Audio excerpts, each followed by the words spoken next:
Nitzko, co-creator of Avatar: The Last Airbender. Hi, I'm Mike DiMartino, the other co-creator of Avatar. Hi, I'm M.Night Shyamalan. I'm the director of the motion picture Avatar: The Last Airbender. So, Night, how did you first learn about Avatar: The Last Airbender? Actually from my daughter, who's 7, and she was obsessed with this show, but I really didn't pay attention to what she was, obsessed about. She's like, oh, there's this show out. I'm like, okay, honey, we're gonna go out, and it's on again, it's on again. And I was like, okay, I'll put it on for you. And then for Halloween, she wanted to be Katara. And I'm like, that's what she wanted to be. And I was like, what is this Katara thing? And so she told me all about it. We had to look it up and all this stuff. Still, it hadn't hit. And then one day we were in the video store, and she said, the first season's on DVD, can I get it? And I was like, okay, she really loves this, let's watch. So we all had dinner, and the 4 of us watched it. The whole family sat down and watched it. We just kept watching the next episode, and we came up in the kitchen, and I opened the fridge up, and I said, this would make a great movie. And then everybody was like, yeah! So that's how it started. Awesome. So, Nate, what attracted you to want to make the Avatar live-action movie? The martial arts was a big thing for me. I really was looking for something to do where I could do these cool fighting scenes and everything, and Avatar had such a beautiful way of doing that, and the supernatural with all the elements, that's another huge thing for me. And then it's kind of based on all this Eastern stuff, with kind of the reincarnation of the Avatar. It's a really beautiful, beautiful ideas behind it. So, there was a lot of reasons why I wanted to make this movie. What do you think about that? I think that's great. So you've seen the first 2 episodes of season 3. Are you excited for the rest of the season and the finale of Avatar? I can't wait. We've been watching the first 2 over and over and over at our house here, and strangers come in and they're like, what's that? We're like, no, it's nothing, don't look at that. And every time we get a free time, we put it in. It's just so exciting. So we're just dying. We're completely devoted to the show.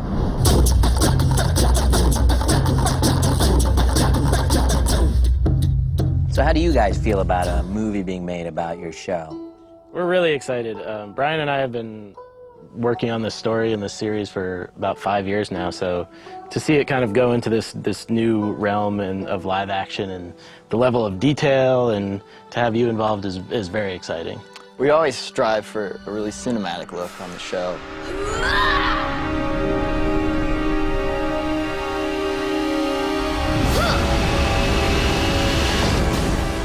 And I think, doing it in TV, it's always a challenge. It's really hard. So it's going to be great to see this story and these characters taken to their fullest visual potential.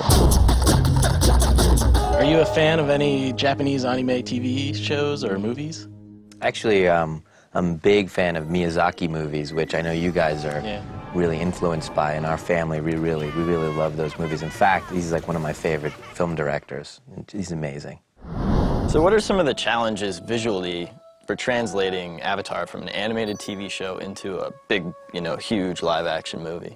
Well, when you guys write a scene and says, oh, it's the North Pole, and you can do that we got to go and be in Arctic weather for months on end. I'm gonna be cursing you guys. It's my wife. I'm like, I tell my wife we have to go and live out in ice, because the movie is about water, and that's where it was set. That's where they wrote it. It was, as I'm writing, I'm like, and my pen is stopping as I'm writing, North Pole. So thanks for that. You're welcome. Anytime. So the 3 seasons of Avatar is roughly, 30 hours of story. Right. How are you going to condense that down into, a trilogy of 6 hours or so?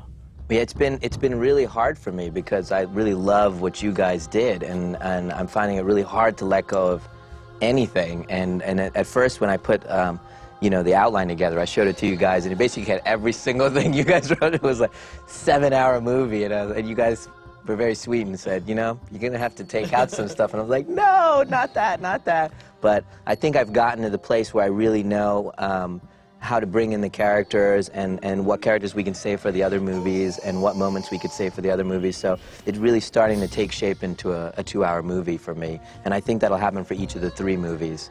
I hope. Who's your favorite character in Avatar? Oh, that's an easy one. It's Zuko.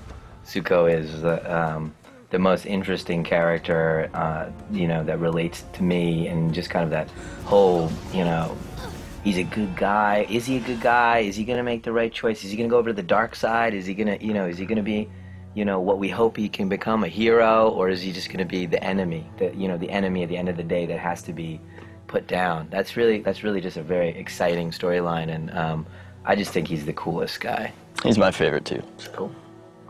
So, Night, any ideas on casting yet?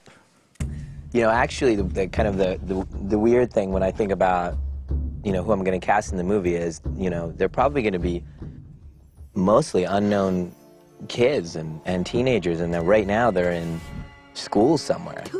They're in class and they're hanging out with their friends, and, in 2 years from now they're going to be Aang and Katara and Zuko, and they're going to be world famous, and they're going to be, their lives will never be the same. They're just sitting there kind of writing the answers to their test right now. Well, if you don't find anyone for Aang, I'd like to suggest perhaps I could, maybe play him in the movie if you would consider that. I will consider it. Don't call me about it. Okay. I'll just think about it for a little bit longer. But you're really talented. You're really talented. You spoke about Lady in the Water being inspired by stories that you had made up to read to your kids. Are there any more stories that you think you might create for children in the future? I hope so. I tell a lot of stories to my kids, and there's a lot of kind of stories that I think would be really great for kind of a younger audience. I mean, I've always kind of gone back and forth between kind of like the scarier movies I make for the adults and the kind of the kid movies, because I wrote Stuart Little, which I really enjoyed that process, and now I get to do Avatar in this kind of wonderful mix of different genres for me. So I feel really excited about spending, I guess the next 6 years making these movies for a whole, generation of kids around the world. It's really, exciting, and hopefully after that I'll keep doing that kind of stuff.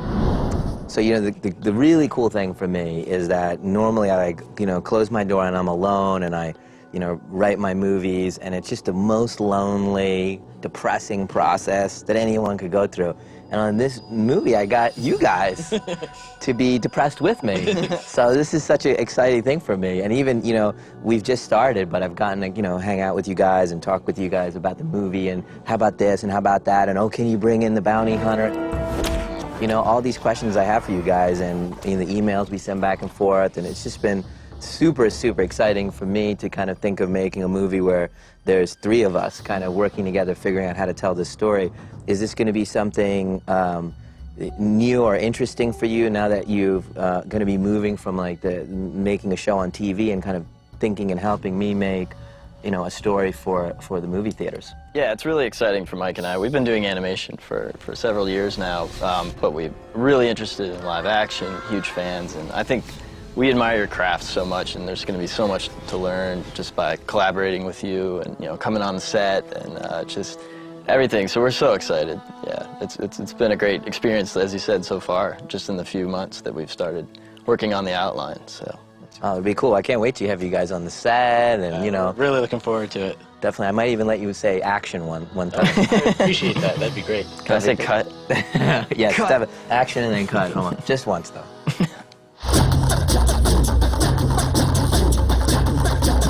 All right, guys. What happens at the end of season 3?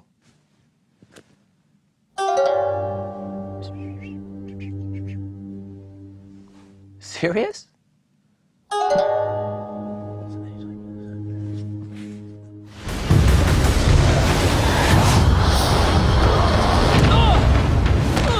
That's sweet. That is going to be sweet. So, Night, as you know, Avatar has a lot of fans all over the world. Anything you want to say to them? Oh, this is the first movie I'm directing that didn't come from an idea of mine, and it's really the first time ever I felt in love, to the point where I was like, I'm going to give my life for, as it turns out, 6 years to this project, and it really is going to be everything to me for the next 6 years. So it's a life passion, and in many ways it would be maybe the biggest thing that I'll ever do. Well, we thank you for your enthusiasm and appreciate all your hard work, and we look forward to the Avatar live-action movie. Hey, and thank you guys for making the coolest mythology I've ever seen. Thanks. Check out Avatar, only on Nickelodeon.